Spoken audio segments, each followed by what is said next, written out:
आसान कुछ नहीं होता मेरे यार। इनफैक्ट वो ग्लास में पानी भरा हो तो भी ग्लास उठाकर पीना होता है। नहीं, थाली में खाना परोसा गया हो तो भी तो खाना पड़ता है। और वर्ल्ड कप का अगर मंच हो तो फिर कोई मुकाबला आसान नहीं होता। ये हमने बड़े अच्छे तरीके से सीख लिया है।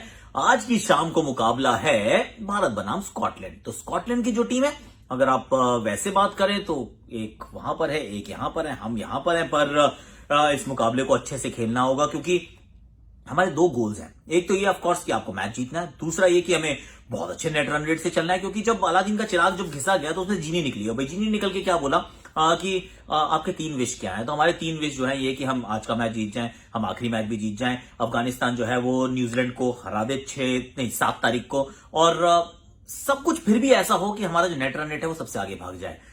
तो सच्चाई है कि there is a lot that is riding on this one game. उसमें क्या उम्मीद हो सकती है, क्या खेल में कोई बदलाव करना चाहिए, क्या टीम में कुछ बदलाव करना चाहिए। दुबई का होगा मैदान।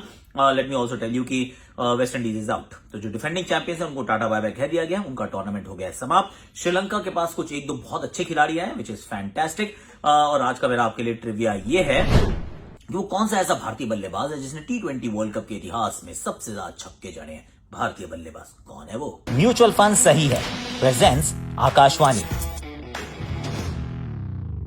म्यूचुअल फंड सही है प्रेजेंस #आकाशवाणी में आप सभी का स्वागत है। उम्मीद है कि आपकी दिवाली अच्छी बीती होगी, और अब उम्मीद है कि भारतीय टीम जब आज शाम को उतरेगी तो फिर एकदम धमाकेदार अंदाज में उतरेगी। लेकिन दैट इज द थिंग कि अब हमें ऑफ कोर्स अपनी टीम की तरफ देखना है और थोड़े परम्यूटेशन कॉम्बिनेशन देखने हैं। लेकिन पर हालत वैसी होगी है जैसे अब आप घर पे हो, साथ में आपकी वाइफ हो, तो रिमोट आपका मतलब टीवी का रिमोट किसके पास रहता है? मतलब आपके पास तो नहीं रहेगा ना, वाइफ के पास ही रहेगा। बड़ी ऑब्वियस सी बात है। इसी तरीके से भारत का जो रिमोट कंट्रोल है वो भारत के पास नहीं है, वो पड़ोसियों के पास है। हम तो अपना काम करते रहेंगे, लेकिन बाकियों को भी उसी अनुसार काम करना है, वही चैनल लगाना है जो हम देखना चाहते हैं। Now that is a little tough. और जब स्कॉटलैंड की बात करें तो एक बात याद रखिएगा, ये टीम ना उतने आसान से, मतलब they are not पुशओवर्स।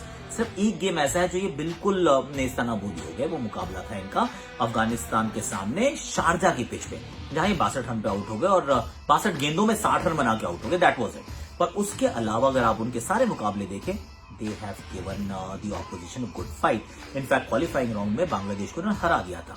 That is how, that was the first upset of the tournament. Of course उसके बाद बांग्लादेश की हालत जो थी वो खासी पतली रही, पर नागिन डांस का कोई मौका नहीं मिला उनको। बाकी टीमें आती थी, बीन बजाती रहती थी, बट दैट वाज बांग्लादेश। लेकिन स्कॉटलैंड की अगर हम बात करें तो स्कॉटलैंड के पास उसके बाद उन्होंने अपना पूल टॉप किया, भारत के पूल में आ गए, और अफगानिस्तान को छोड़ दें, जो आप इनका पुराना मुकाबला देखें, चाहे इन्होंने नामीबिया ने भी इनको हराया है, पर द फैक्ट इज कि न्यूजीलैंड के खिलाफ जब हार मिली थी अंत तक खेल कर गए। 20 ओवर पूरी बैटिंग करते हैं। अगर पिच जो वो शारजा जैसी ना हो, हम शारजा में नहीं खेल रहे यार, हम खेल रहे हैं दुबई में। शाम का मैच होगा, पिच बड़ी ठीक ठाक सी होगी। अब ठीक ठाक सी पिच के ऊपर इस टीम को हल्के में मत आकिए, पहले अपनी टीम की बात करें, दैट इज टीम इंडिया। अब इस टीम के लिए मेरी क्या विश लिस्ट है? देखिए, मैं कह रहा हूं बाकी तो कुछ बदलाव की जरूरत नहीं है, पर एक बदलाव बनता है फॉर 2 रीजन। वो 2 रीजन क्या है? एक तो ये कि हार्दिक पांड्या ने बॉलिंग करनी शुरू कर दी है, that's reason number 1। Second reason is कि भाई सामने स्कॉटलैंड की टीम है तो स्पिनर खिला लो। That is what I am saying कि मैंने ऐसा कर दिया ऑलरेडी।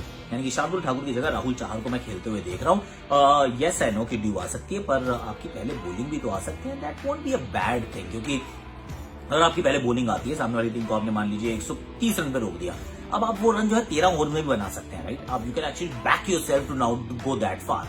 जब आप पहले बैटिंग करते हैं तो आपको सोचना पड़ता है, चलो यार किस तरीके से चलते हैं, 210 तक पहुंचते हैं। फिर भी सामने वाली टीम अगर वो 150 रन बना देती है और वो पूरे 20 ओवर खेल जाती है, तो आपका मार्जिन जो है बहुत बड़ा नहीं होता, जैसे हमने अफगानिस्तान के साथ देखा। 66 रन से मुकाबला जीत गया थे, उसके बावजूद हमारा जो नेट रन रेट है वो पॉजिटिव में तो आया, पर अफगानिस्तान का हमसे अभी भी बहुत आगे है। So that is where batting second is not that bad an option.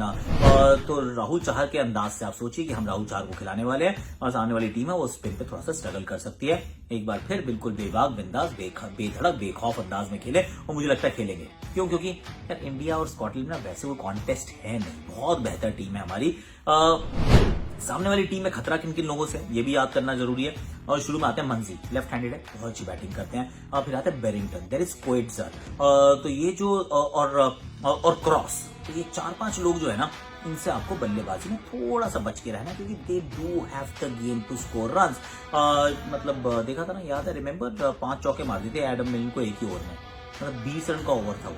तो अगर एडम मिलर वो 5 चौके खा सकते तो ऐसा नहीं कि हम जो बॉल डालेंगे तो वो सीधा मतलब डंडे पे जाके लगेगी या पैड पे लगेगी, ऐसी उम्मीदें हम ना ही बांधे तो अच्छा है। फिर इनके पास बॉलिंग के अंदर व्हील मिलेंगे, आपको मिलेंगे Sharif is a decent bowler actually, और व्हील नई गेंद से ठीक बॉलिंग करते हैं, जॉश टेवी नई बॉल से ठीक गेंदबाजी करते हैं। फिर इनके पास एक ग्रीज नाम का स्पिनर और एक मार्क वॉट नाम का लेफ्ट आर्म स्पिनर जो लंबे कद का और बिल्कुल जड़ में गेंद डालने का प्रयास करता है। तो इनके लिए मेरी स्ट्रैटेजी क्या होगी, पावर प्ले में ज्यादा बड़े नहीं भी जाएंगे तो भी फर्क नहीं पड़ता। 45 रन 6 ओवर 45 रन, कोई आउट नहीं है, मैक्सिमम एक आउट, उसके बावजूद आप 200 तक पहुंच सकते हैं क्योंकि डेथ में ना इनके पास बॉलिंग नहीं है, और डेथ में बॉलिंग नहीं है तो फिर यू कैन एक्चुअली कैपिटलाइज, धीरे धीरे आप एक्सेलरेट करना शुरू करें, आखिरी 4 में आप 50 बना सकते हैं। तो 16 में 150 के इर्द गिर्द अगर आप पहुंच गए तो I see India scoring 200 run. And similarly अगर बाद में बैटिंग आ जाती है, जो कि मुझे लगता है कि भारत को करना चाहिए, तो फिर आप शुरुआत में उनको रोकने का प्रयास कीजिए, स्पिन के साथ थोड़ा सा अटैक कीजिए, और फिर देखिए जो 120, 30, 40, 50 जो भी वो बनाते हैं,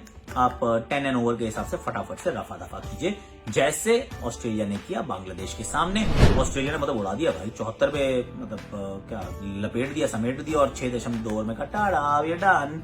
it was phenomenal the way they actually hammered Bangladesh, और बांग्लादेश की cricket that is a disappointment.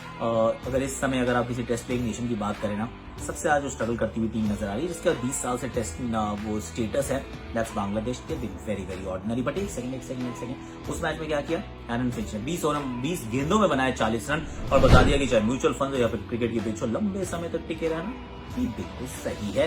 और वेस्ट इंडीज, वहां पे शिमरन हेटमायर ने काम किया, मतलब रन जरूर बनाए, पर दिस टूर्नामेंट मेरे विचार में जो सबसे अच्छी स्टोरी है ना, दैट्स श्रीलंका। अपने पहले क्वालिफाइंग के 3 मुकाबले जीते, उसके बाद आपने बांग्लादेश को हराया, तब आपने वेस्ट इंडीज को हरा दिया, साउथ अफ्रीका को आपको हराना चाहिए था, you are that close to beating them, England को तो आप you gave them a good run for their money, और ऑस्ट्रेलिया के सामने भी आपने घुटने इतनी आसानी से टेके नहीं। तो तालियां बजाऊंगा श्रीलंका के लिए। और एक नाम इस शो पे कहना आपने पहली बार सुना था, चलित श्रीलंका को आप इस साल आईपीएल में खेलते हुए देखेंगे, ऐसा मेरा मानना है, और मनिंदु हजरंगा तो होंगे ही। So that's about it for this show. Hopefully Bharat की ये टीम आज अच्छा करेगी, शाम को जीतेगी, और कल फिर हम थोड़ा सा और सेलिब्रेट करेंगे। जो मैंने आपसे सवाल पूछा था कि कौन सा भारतीय बल्लेबाज है जिसने सबसे ज्यादा छक्के लगाए हैं T20 वर्ल्ड कप के इतिहास में, हिज नेम इज युवराज धमाकेदार सिंह। Yes, that's Yuvraj.